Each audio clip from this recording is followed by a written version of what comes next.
بسم اللہ الرحمن الرحیم۔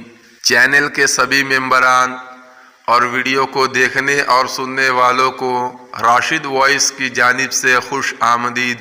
محترم دوستو، آج کا ہمارا موضوع ہے ایک عرب کا سردار نبی پاک صلی اللہ علیہ وسلم کے ہاتھ پر ایمان کیسے لایا۔ حضور نبی کریم صلی اللہ علیہ وسلم کے زمانے میں ایک بہت بڑے شاعر تھے جن کا نام طفیل بن عمرو دوسی تھا، جن کے اسلام قبول کرنے کے بعد امام المحدثین حضرت ابو ہریرہ رضی اللہ عنہ کو بھی ہدایت نصیب ہوئی تھی۔ حضرت طفیل بن عمرو دوسی کے قبول اسلام کا واقعہ انتہائی غیر معمولی ہے۔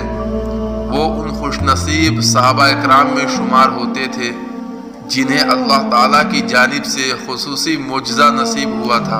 حضرت طفیل بن عمرو قبیلہ دوس کے سردار تھے۔ یہ قبیلہ یمن کے ایک گوشہ میں آباد تھا جو کافی طاقتور تھا۔ حضرت طفیل اس قبیلہ کے رئیس اور غالباً تجارت پیشہ تھے اور اس وجہ سے مکہ آتے رہتے تھے۔ طفیل بن عمرو دوسی رضی اللہ عنہ نے اپنا ایمان لانے کا واقعہ کو کچھ اس طرح سے بیان فرمایا ہے۔ ایک دفعہ تجارت کے سلسلے میں جب میں مکہ پہنچا تو قریش نے بڑی گرم جوشی کے ساتھ میرا استقبال کیا اور مجھے بڑی عزت و تکریم سے نوازا۔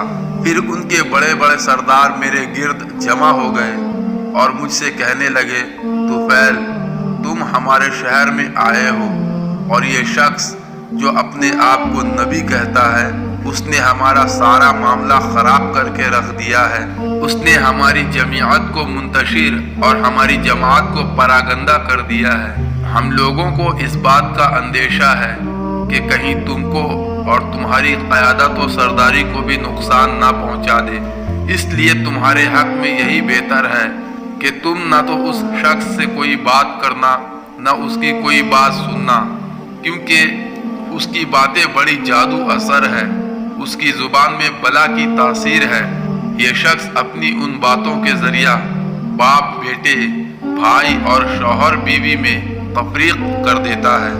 خدا کی قسم، وہ لوگ مسلسل اس شخص کی عجیب و غریب باتیں مجھے سناتے رہے اور اس کے حیرت انگیز کارناموں سے میری اپنی ذات اور میری قوم کے متعلق مجھے خوفزدہ کرتے رہے، یہاں تک کہ میں نے اس بات کا عزم کر لیا کہ میں نہ اس شخص سے ملوں گا، نہ اس سے بات کروں گا، نہ اس کی کوئی بات سنوں گا۔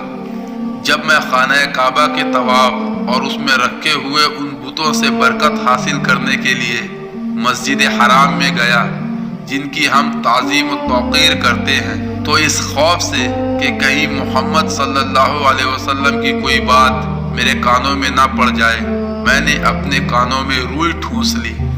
جب میں مسجد میں داخل ہوا تو میں نے محمد صلی اللہ علیہ وسلم کو خانہ کعبہ کے پاس کھڑے ہو کر نماز پڑھنے میں مشغول پایا۔ چنانچہ نماز کی حالت میں آپ صلی اللہ علیہ وسلم کی زبان سے میں نے بڑا عمدہ کلام سنا۔ پھر میں نے اپنے دل میں کہا، میں تو واللہ ایک سوجھ بوجھ رکھنے والا شاعر آدمی ہوں، مجھ پر بھلا اور برا چھپا نہیں رہ سکتا، پھر کیوں نہ میں اس شخص کی بات سنوں، اگر اچھی ہوئی تو قبول کر لوں گا، بری ہوئی تو چھوڑ دوں گا۔